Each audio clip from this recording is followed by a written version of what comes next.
India பதிலடி கொடுத்திருக்கிறது. பாகிஸ்தான் இந்த பதிலடியின் மூலம் பணிந்து விட்டதா அல்லது பதுங்கி இருக்கிறதா? அடுத்த தாக்குதலுக்கு எப்படி புரிஞ்சுக்கணும்? பதுங்கி இருக்குன்னு தான் நினைக்கிறேன். இதை அவங்க எதிர்பார்த்துட்டு தான் இருந்தாங்க.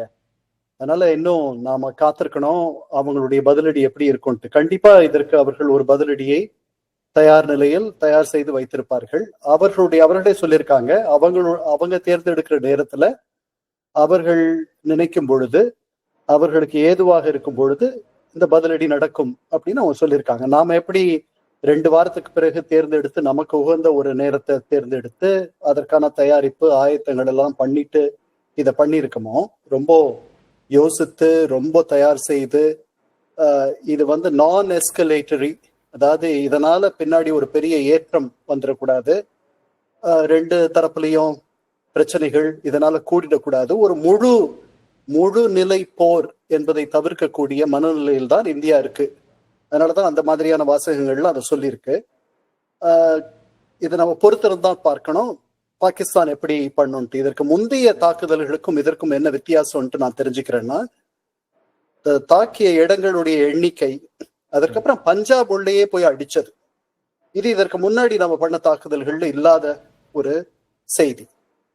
ஆனால் நேற்று நடந்த ஐக்கிய நாடுகள் பாதுகாப்பு சபை கூட்டத்திற்கு பிறகு, அது ஒரு மூடிய கூட்டம், அந்த கூட்டத்திற்கு பிறகு பாதுகாப்பு சபை ஒரு அறிக்கை தரும்னு நம்ம எதிர்பார்த்தோம். அது நடக்கல.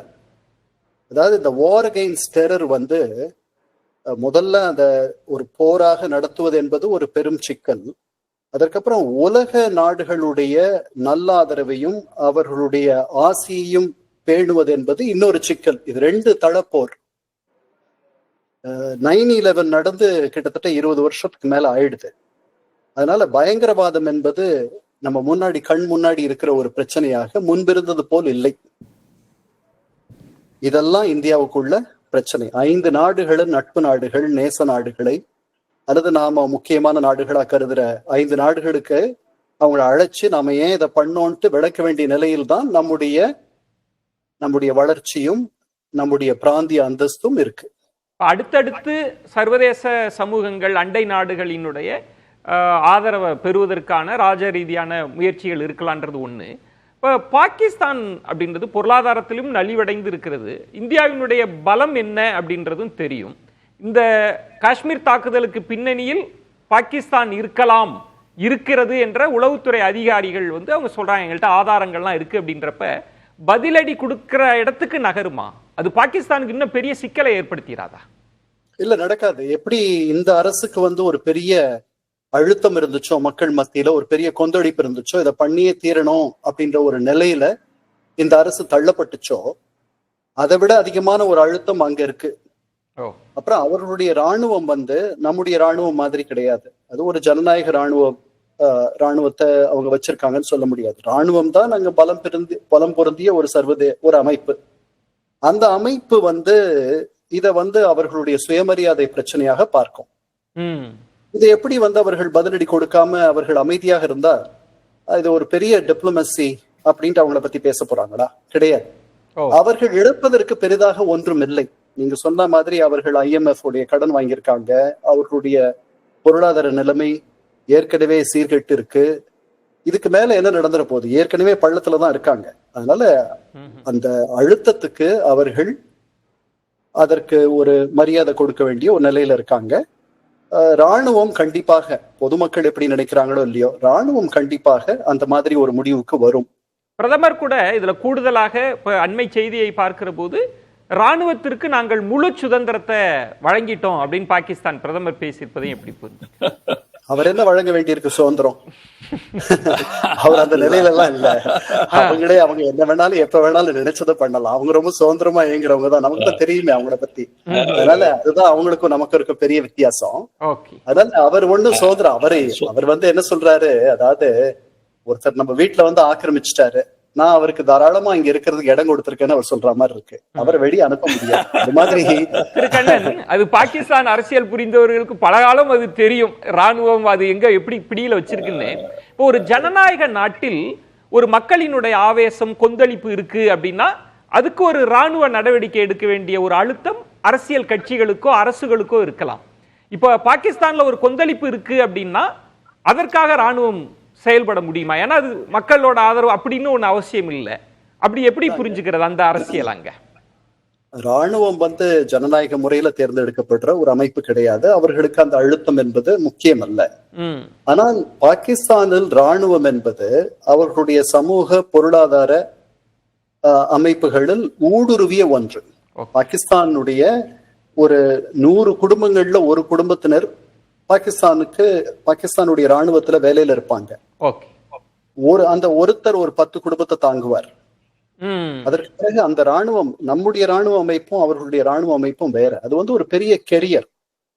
அது அவர்கள் ஒரு பெரிய உன்னதமான ஒரு அமைப்பாக அவர்கள் பார்க்கிறார்கள். இங்க நாம பாதி பேர் விரும்பி போவோம், பாதி பேர் வேற வேற தொழில்களில் நமக்கு வாய்ப்பு இல்லாமல் போயிடுச்சுன்னா போவோம். அந்த மாதிரி அங்க அதை ஒரு பெரிய ஒரு மரியாதைக்குரிய ஒரு அமைப்பாக அவர்கள் பார்த்து போவது என்பது ஒரு வாடிக்கையா இருக்கும். திரு மாதவன், இப்போ இந்தியாவினுடைய விளக்கத்தில் கூட இந்த தாக்குதல் இது பொதுமக்கள் மீதெல்லாம் பாதிப்பை ஏற்படுத்தாத வண்ணம் தீவிரவாதத்தை வேறறுப்பதற்கான ஒரு துல்லிய தாக்குதல்லாம் சொல்றாங்க.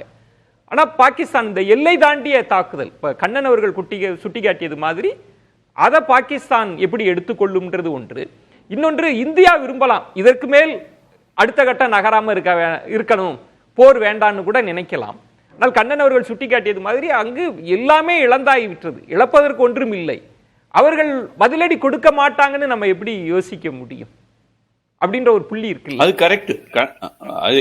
இது உளவியல் ரீதியில நீங்க பாத்தீங்கன்னா கண்ணன் சொல்றது ரொம்பவே நல்ல கவனிக்க வேண்டிய விஷயம். ஹிந்தியில ஒரு பழமொழி உண்டு, மர்த்தா கியானஹி கர்த்தான். அதாவது சாகரவன் என்ன வேணா பண்ணுவாமா. அந்த மாதிரி பள்ளத்துல இருக்கிற ஒரு நாடு, குறிப்பாக ஒரு ராணுவம் என்ன வேண்டும் செய்யலாம். அதை ஒரு பைத்தியக்காரத்தனத்துக்கும் தயாராக இருப்பார்கள் என்பதை மனத்தில் கொண்டுதான் இந்தியா அதை கையாள வேண்டும். அதனால அது இந்தியாவுக்கு மாத்திரம் இல்லை இந்த பொறுப்பு சர்வதேச லெவல்ல அமெரிக்காவுக்கு, அதனாலதான் சீனா கூட நீங்க பாத்தீங்கன்னா அவங்களோட குளோபல் டைம்ஸ்ங்கிற பத்திரிகை பாகிஸ்தானுக்கு சார்பாக எழுதுறதை ஒழிய வெளியுறவு முறையில பாத்தீங்கன்னா சீனா மற்ற அமெரிக்கா சொல்றதும் சீனா சொல்றதும் கிட்டத்தட்ட ஒன்னாவே தான் இருக்கு. 2 பேரும் அடக்கி வாசிங்கன்னு தான் சொல்றாங்க. ஆனா அதுல நம்ம இந்தியாவை பொறுத்த வரைக்கும் அடுத்தது பாகிஸ்தான் இதை ஒரு பிம்ப அரசியலா பாக்குறேன் நான். இப்ப பாத்தீங்கன்னா ஆபரேஷன் சிந்தூர் யார அடிச்சதுன்னு பாத்தீங்கன்னா நிஜமாலே மௌலானா அசரையும் அடிக்கல, நம்ம ஹபீஸ் சையதையும் அடிக்கல. ஆனா சில முகாம்களை தகர்த்திருக்குங்கிறது உண்மை. இந்தியாவை பொறுத்த வரைக்கும் நாங்க ஒன்னும் செய்யலைங்கிற ஒரு பிம்பத்தை தகர்த்தாச்சு இந்தியா. அதே மாதிரி பாகிஸ்தானும் மக்களுக்கு சொல்லுற மாதிரி ஏதாவது பண்ணுவாங்க. அது ஒரு அளவுக்கு மீறாமல் இருப்பதுதான் நல்லது என்று நம்ம எல்லாரும் நினைக்கிறோம். அதை கவனித்து பொறுத்து பார்க்க வேண்டிய விஷயம். திரு மணி, இப்போ 2 பக்கமும் ஒரு அழுத்தம் இருந்தது. ஏன்னா காஷ்மீரில் நடந்தது ஒரு பெரிய துயர சம்பவம். அப்ப இந்தியாவுக்கு மக்கள் ஒரு பெரிய கொந்தளிப்பு நிலை, ஒரு பதில் தாக்குதல் அப்படின்னு திரு கண்ணன் அவர்கள் சுட்டிக்காட்டிய மாதிரி பாகிஸ்தான் ராணுவத்துக்கும் ஒரு அழுத்தம் இருக்கும். அப்படின்றப்ப அவர்கள் பதில் தாக்குதல் அது நம்மளால யூகிக்க முடியாது. அப்படின்றப்ப இது அடுத்தடுத்த கட்டத்தை நோக்கி நகர்றதுன்றதை நம்ம தடுக்க முடியுமா? நகரக்கூடாது.